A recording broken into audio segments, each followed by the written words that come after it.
And today's challenge is going to be to swap out a pair of rusty old, kind of semi-worn out lower control arms that have been on there since I did a budget lift many years ago.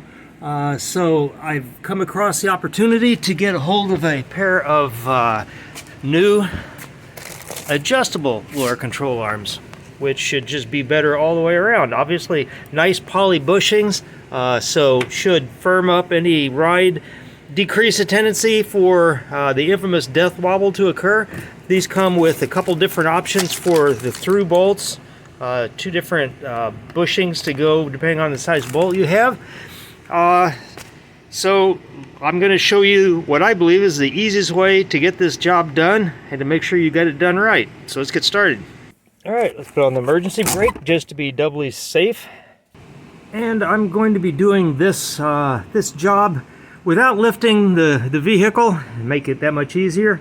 I'm going to do both sides at once, and I'm going to adjust the pinion angle. Let me show you why that's important. Okay, now most of you Jeep aficionados know that the front drive shaft on an XJ and a lot of other Jeeps is a double cardan drive shaft. Unlike the rear drive shaft that comes out stock, this one requires the drive shaft angle to go straight into the differential so that the differential is tipped up at exactly the same level, the same angle as the drive shaft. And keeping it straight is important, because if you don't, you get shake, you get wobble, you get all kinds of nasty stuff. So I just recently did a transfer case drop on this, took it down an inch, changed the front geometry just a little bit. So in conjunction with these new control arms, I'm going to adjust this front pinion angle, and I'll show you how to do that. And I'm using a free bubble level app that uses your phone's internal orientation devices to measure angle, and in this case I'm measuring a 5.4 degree angle on the differential. The rear bolts are the easiest place to get it. You can use the flat on the front, but it may or may not be exactly parallel, so let's go ahead and use the back. I got 5.4 here. Now let's look at the drive shaft. Okay, and in this case it's actually pretty darn close. It's just a few tenths off. I did a better job aligning it than I thought I did, but nonetheless, we are going to have to realign it with the new control arms. And so this was just for information. I'll show you how to do that later in the process after we get the new arms on. Okay, to get the control arms off, 21 millimeter wrench on the nut, 21 millimeter breaker bar on the bolt. And turn it off. And if you're lazy like me, you get the power tool.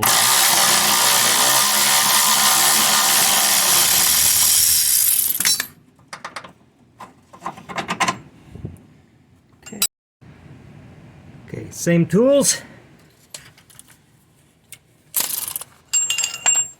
Breaker bar on the bolt.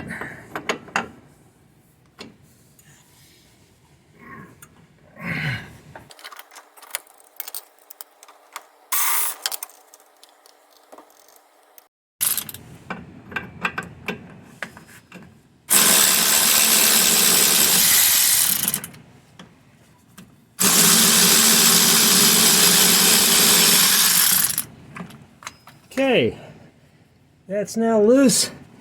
Should be able to pry out the control arm without too much difficulty. It's a little tight, but that's all there is to it, folks. And the rear is a little hung up in the adjuster. There is an adjuster on the back, after all. You can see it here, these two bolts holding this yoke-shaped device that goes around there. We're not going to be using that since we have an adjustable control arm, so just a matter of wiggling it out.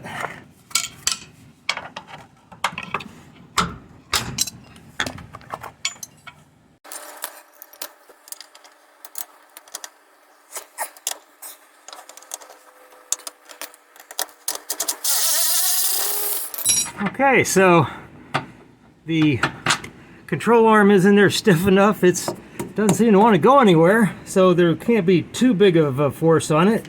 I'll go ahead and take off the front and see where we go.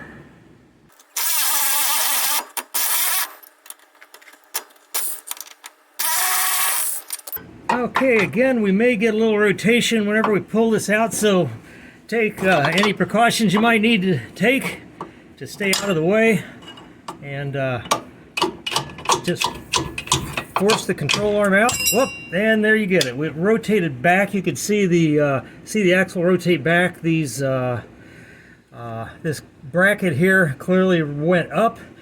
Not a big deal. All we need to do is put a counter rotational force on it to bring it back to where it was, to get the axle, the pinion angle right for the drive shaft. So that's our next step. Well, after I straighten this out, that's bothering me. Okay, if you have rock damage like I do from cruising around in the desert, all you really need to do to fix this is get a big honking adjustable wrench and use it as a pry bar to twist the metal back into some semblance of its original shape. It doesn't have to be perfect, after all, folks. This is a Jeep, not a Lamborghini. So just get it close so you can go out and bend it up again.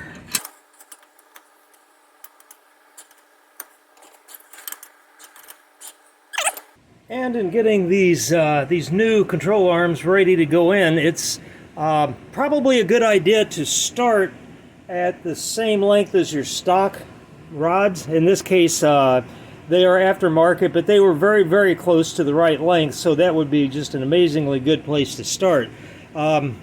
If you're going to require a considerable adjustment in the lower control arm to get your pinion angle right, you can take you still use the old one as a reference and start setting the difference at this point. But basically what you want to do is you can just slide the bolt through, and you can see on this end that I'm quite a bit short, so I'll just keep unscrewing this until basically I have a good sight line through the hole. Alright, I've looked at several ways of rotating the axle back around. The problem is this tie rod, this tie bar across the front, is in the way of jacking either of the obvious lift points, which is the sway bar lengths. So really the easiest way is going to be just get a pry bar and jam it under the spring perch on top of the axle tube itself. You want the hook on the pry bar so it's actually over the axle a little bit to hold it in place. And once you do that, you can see, if I can keep the light there, you can see that it's very easy to rotate the axle by hand. Now I'm going to go ahead and put the floor jack under it just as a convenience, so I can adjust it and measure it and adjust it until I get it just right. And once it's in that mode, you can see that it's dead easy to rotate the axle back around where it needs to be. So I'm just going to start taking some measurements until I get the pinion angle exactly dialed in. But this is couldn't be easier, folks. You won't need a pry bar that's that long, by the way. There's not that much stress on it, so you could use a considerably smaller one to get this job done. Okay, and from here I can see that the pinion angle is pointing down just a little bit more. The drive shaft is coming in from a little higher angle, so basically all I have to do is I have to let off the lift a little bit till it looks about right. And I can eyeball it, and then I can take a measurement. Okay, with the front pinion angle roughed in just by eyeball, I'm going to measure, and I got 6.4 degrees at the differential, and drifts around a little bit. Oh, let's call it 6.5 degrees. Alright, and I'm looking at about 84.7 degrees, so that's just over just a little over 5 degrees here, so I'm about 1 degree out, so I'm just going to continue to do slight adjustments until I get it identical. And that's going to mean dropping the nose here of the front differential down just a little bit. It's going to steepen the angle here, and it's going to decrease the angle up there, so they'll meet in the middle. Okay, 5.5 degrees on the drive shaft, and about 6 degrees, but that's about 0.3 degrees off. So again, I need to drop the nose of the differential just a little bit, which is done with a little bit of a raise. And that's probably all it's going to take. I don't know if you could even see it move. Okay, that takes us to 5.5, 5.6 degrees on the differential. Now let's go look at the drive shaft. Okay, 5.5 degrees on the drive shaft. Alright. Just clean up a little bit of the grunge that's accumulated in a whole lot of years of off-roading. Alright, now make sure your curve on your control arm is in the right direction, so it's curving up toward the front. The adjuster should go in the back, although I suppose you could actually do it either way without any major issues, but this seems to be the way it's supposed to be. And then find a bolt and wiggle it into place. And I'd suggest go ahead and putting a nut on it temporarily anyway, just to keep it from slipping. Okay, now the trick is this was adjusted at the proper length to match the original sway bar, or the original control arm length. So now the trick is, since this is adjusted to the right rotation, I just have to match these holes with these holes in order to get this thing absolutely lined up. So let me push this into place and see where we're at. Well, once in about a million years it works out that way. You can see it's dead on where it needs to be. So I should be able to slide one of the bolts right through. Look at that. And tighten it down, and then I'll go ahead and tighten both sides down and go to the other side.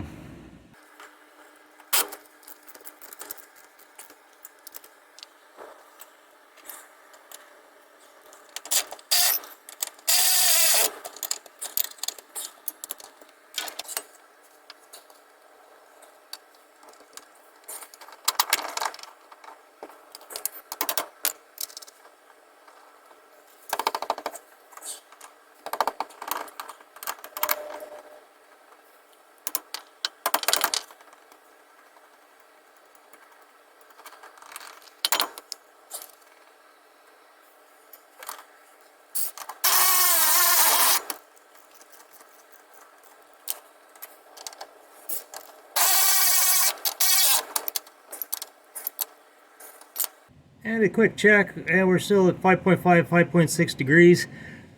Nothing moved. Both are in, both are snug. Now just a matter of torquing them both down, and I'm going to use 80 foot-pounds to do that. So I'll do that for all 4 mounting bolts.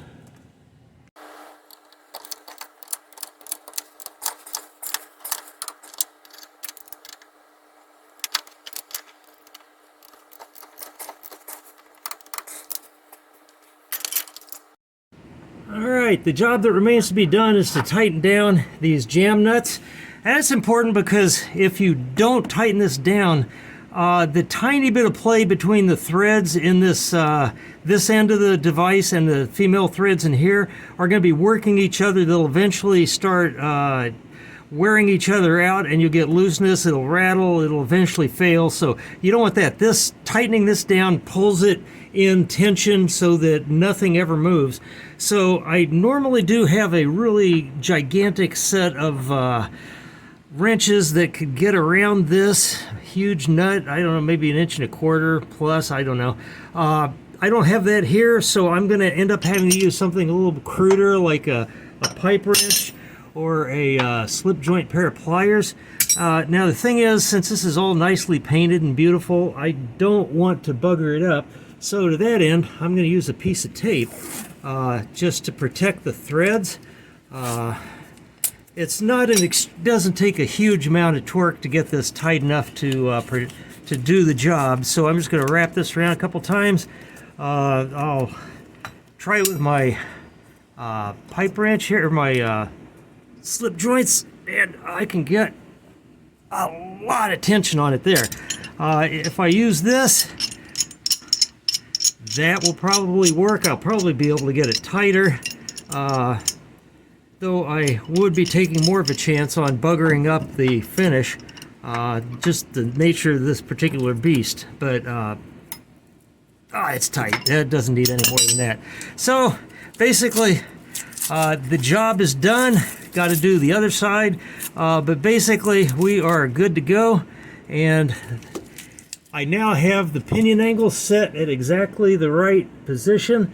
I've got new poly bushings in my lower control arms. They're adjusted to perfection, so should experience maybe even just a little bit of ride improvement. So at any rate, it looks better, which is what's important. So thanks for watching.